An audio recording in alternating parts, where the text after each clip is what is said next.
What's going on, everyone? So, it's going to be very interesting to see what Miami does and kind of what direction do they go kind of moving forward, right? Like, obviously, they've said that they're not trading Jimmy Butler. I'm curious to see how serious that is. I think if the right trade, the right package comes along, I do think that they would trade him. Again, we've heard this so many times. Like, DeMar DeRozan is probably the most famous one where it's like, hey, no, he's Mr. Toronto. And then like 2 weeks later, he gets traded. So I don't really buy that Jimmy Butler is off the market. Miami does have kind of the control, right? Because it's like, where are you going to go?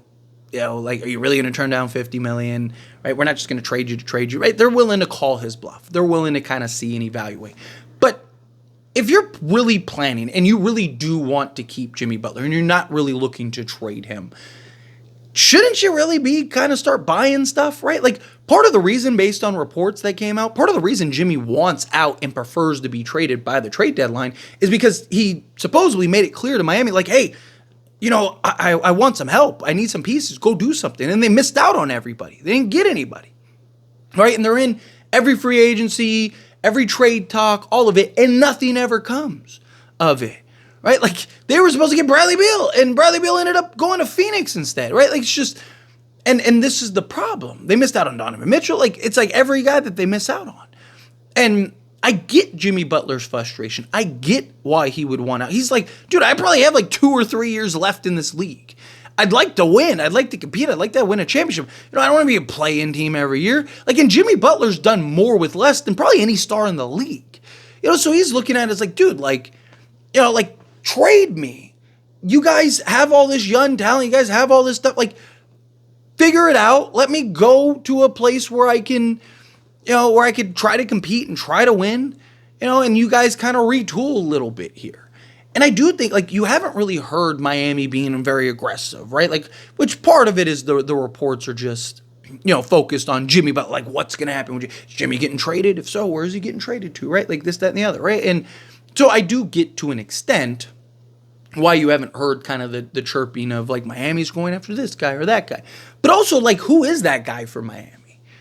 Right? Like DeMar DeRozan made sense to me for Miami and they missed out on him.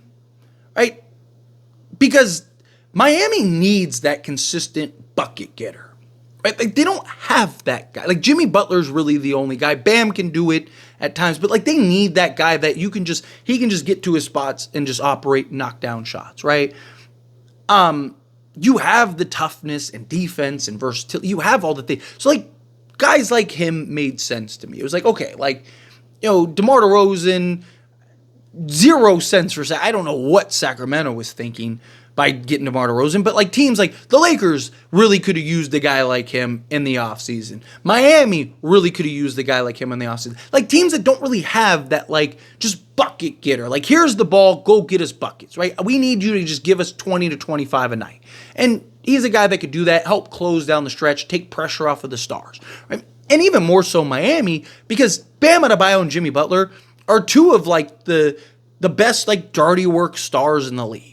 Right? Most stars, they don't want to do the dirty work. They just want to go get their 30 and call it a day, right? But Jimmy, he doesn't care whether it's 5 or 50, whatever you need. Tell me, I got you.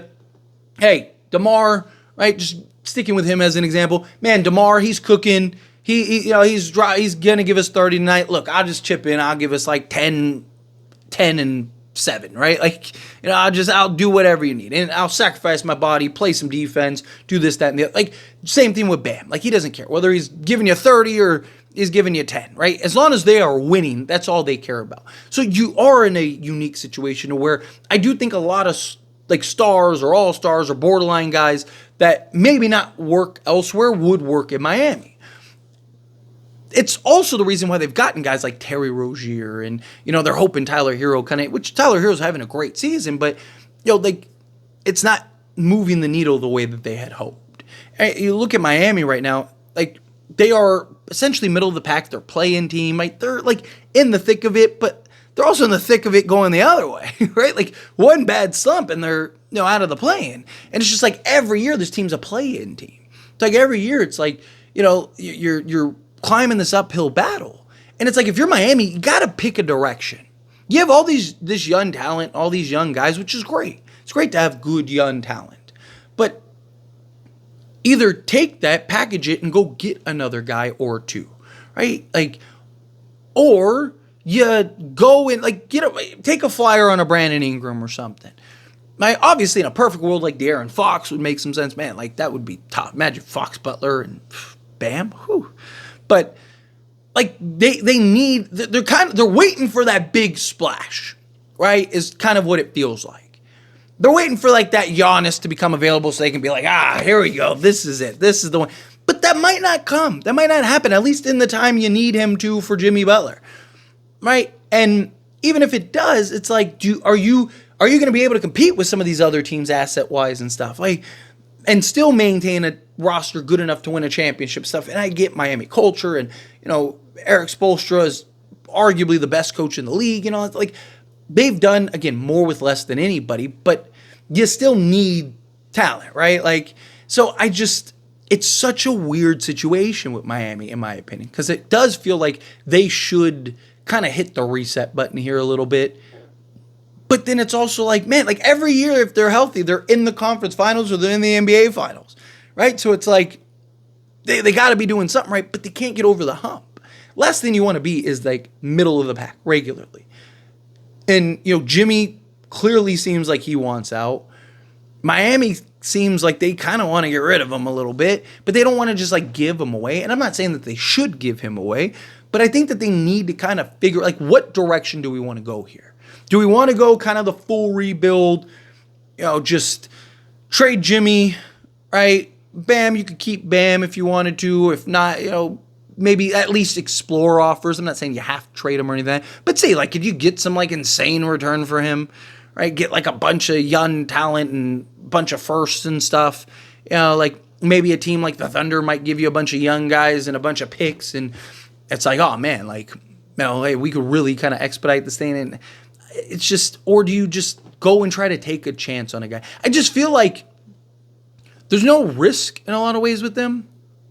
And like sometimes it's what you got to do, especially when it's just this cycle for them, right? It's just like, boom, over and over and over and over. And it's just like, at what point do you gamble a little bit? Like at what point, and I'm not saying you do like a silly gamble, right? But at what point do you go and just say like, all right, Jimmy, we're going to go try to make a move here. We're going to go try to get a guy. Let's take a flyer on a Brandon Ingram. We're still maintain some flexibility. Would be cheap. Wouldn't cost you a ton. I mean, player-wise, you'd have to send out. But, as far as asset-wise go, probably wouldn't cost you a ton. Right? Let's just see. Right? Better than doing nothing. And you might actually get Jimmy go, you know what? Like, all right. Like, I'll stick around. Like, hey, you're doing something. Right? But, like, I can't blame Jimmy when it's like, they want, like, both of us are ready to divorce here, and you keep promising tomorrow, and nothing's happening, and now you don't want to get a divorce, but you don't want to do anything to improve the situation here, and it's just like we're just repeating the cycle. And he's like, dude, I got like 2-3 more years in this league at the level in which I'm playing at some point, like, something needs to break here. Something needs to happen here. We need some help here, right? And it's just, I get the frustrations from Jimmy Butler.